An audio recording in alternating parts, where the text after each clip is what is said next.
Now इस video में हम लोग क्वेश्चन नंबर 3C लेंगे, जो एंड सेमेस्टर एग्जामिनेशन 30 मई 2025 को से लिया गया है।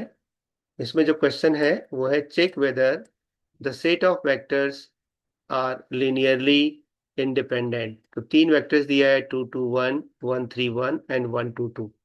तो हमें ये चेक करना है कि लिनियरली इंडिपेंडेंट है कि नहीं है। ये 2 मार्क का नहीं दोस्तों, ये 4 मार्क का क्वेश्चन है। ठीक है, तो हम क्या करेंगे, लीनियरली इंडिपेंडेंट क्या होता है। तो सबसे पहले तो हम लोग ये ध्यान लेते हैं कि लीनियरली इंडिपेंडेंट होता क्या है। तो इसके लिए सबसे पहले हम लेते हैं तीन वेक्टर्स v1, v2 और v3। इसको तीन नाम दे देते हैं।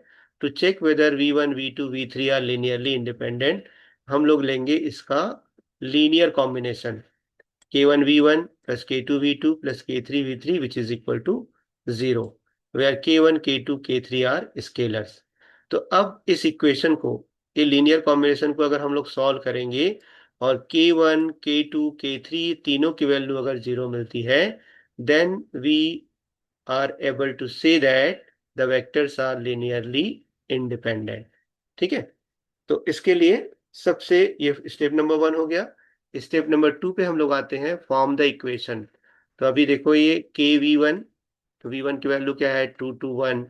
फिर k v2, इसकी वैल्यू है 1 3 1। v3 की वैल्यू है 1 2 2 इक्वल टू 0 वेक्टर। अब इसको हम लोग सिंप्लीफाई करेंगे तो क्या होगा, 2k1 plus k2 plus k3। ये आ गया 2k1 plus k2 plus k3। Similarly यहाँ से आएगा 2k1 2k1 plus 3k2 plus 2k3 2k3। फिर तीसरा इक्वेशन आएगा k1 plus k2 plus 2k3। तो ये तीन इक्वेशन आ गया इक्वल टू 0 0 0 है। तो अगर हम लोग इसको इक्वेट करेंगे तो 2k1 plus k2 plus k3 equal to 0। फिर 2k1 plus 3k2 plus k3 equal 2k3 equal to 0 and k1 plus k2 plus 2k3 is equal to 0। तो ये तीनों इक्वेशन क्या हो गए, तीन इक्वेशन हमें मिल गए और ये होमोजीनियस इक्वेशन है, system of homogeneous linear equations. अब यहाँ पे हमारा एम क्या है, we have to calculate the value of k1 k2 k3, और इसकी वैल्यूज अगर 0 आती है then we are able to say that these vectors are linearly independent. So before that let us write into the matrix form. तो matrix form कैसा होता है, Ax equal to 0 where A is coefficient matrix, X is variable this is variable। यहाँ पे k1 k2 k3 are variable, और 0 होता है वो जीरो मैट्रिक्स होता है। We need to check whether the given homogeneous system has only the trivial solution। तो यहाँ पे दोस्तों दो तरह के सोल्यूशन होते हैं, एक होता है ट्रिवियल सोल्यूशन और दूसरा होता है नॉन ट्रिवियल सोल्यूशन। तो ट्रिवियल सोल्यूशन मतलब अगर डिटर्मिनेंट ऑफ ए की वैल्यू जो होती है वो नॉट इक्वल टू 0 होती है, ठीक है, तो हम लोग क्या बोलेंगे, इस सिस्टम के पास में ट्रिवियल सोल्यूशन है। और अगर determinant trivial solution means only we have one solution, k1 k2 k3 are equal to 0।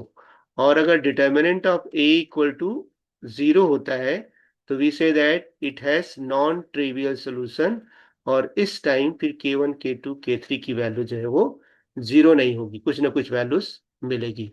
तो अगर हमने प्रूव कर दिया determinant of a is not equal to 0, then the system has only trivial solution, and that solution is nothing but k1 k2 k3 all equal to 0। तो step number 4 में जाते हैं। सबसे पहले हम लोग क्या करते हैं, डिटर्मिनेंट ऑफ ए निकालते हैं। तो determinant of A is equal to 2 1। ये जो है ना दोस्तों, ये जो है डिटर्मिनेंट है, not matrices. Okay, so write down like this. So 2 times of 3 2 जा 6, 6 माइनस 2 है ना, 6 माइनस 2 हो गया। फिर -1, इसको छोड़ देते हैं। अब ये होगा 2 2 जा 4 और -2, 4 -2 प्लस ये लास्ट टर्म है 1, 1 को करेंगे तो ये रो और ये कॉलम छोड़ देंगे, तो 2 -3।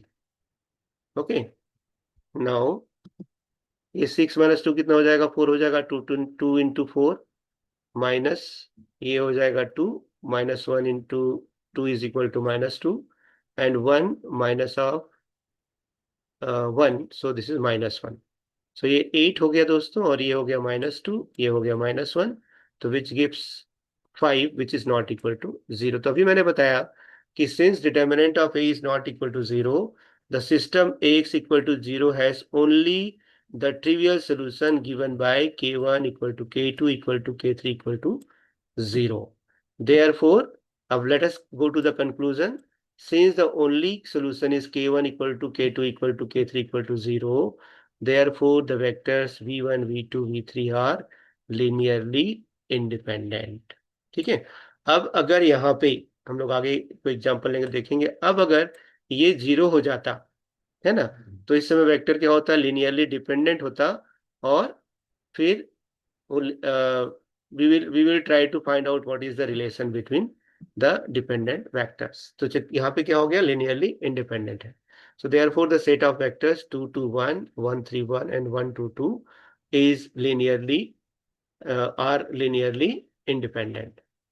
Now, what is geometric interpretation? This is optional. No need to write down this part. Only this is our final answer. So you start from here, and the answer will end over here. You will get out of mark. ठीक है। Don't try to write down the another. This is only for our understanding. So what is that? There are three non-zero vectors in R cube are linearly independent if they are coplanar। coplanar मतलब जिसका determinant 0 होता है।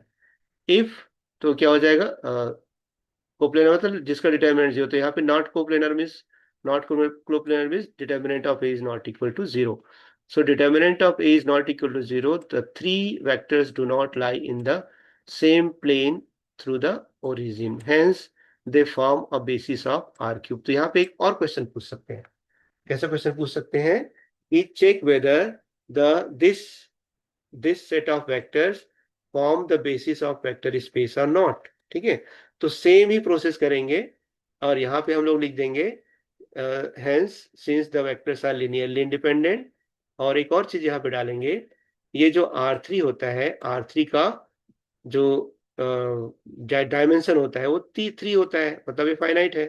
तो since R3 is the finite dimensional vector space and all three vectors are linearly independent, then we say that this vectors v1 v2 v3 forms the basis of R cube।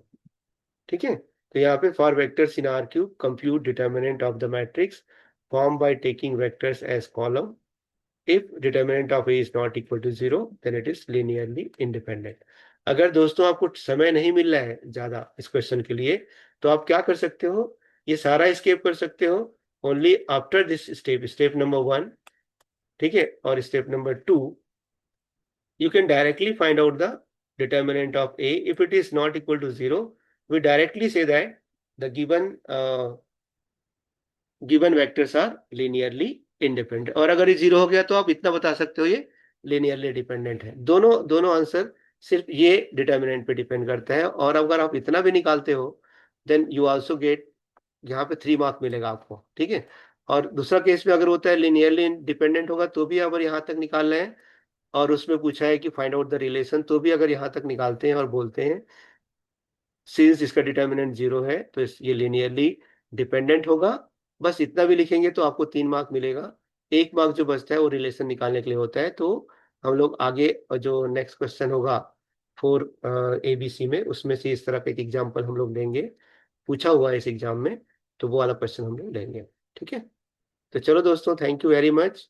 Solve करिए इस question को अच्छे से, then and try to get out of mark in the question number 3C। So thank you.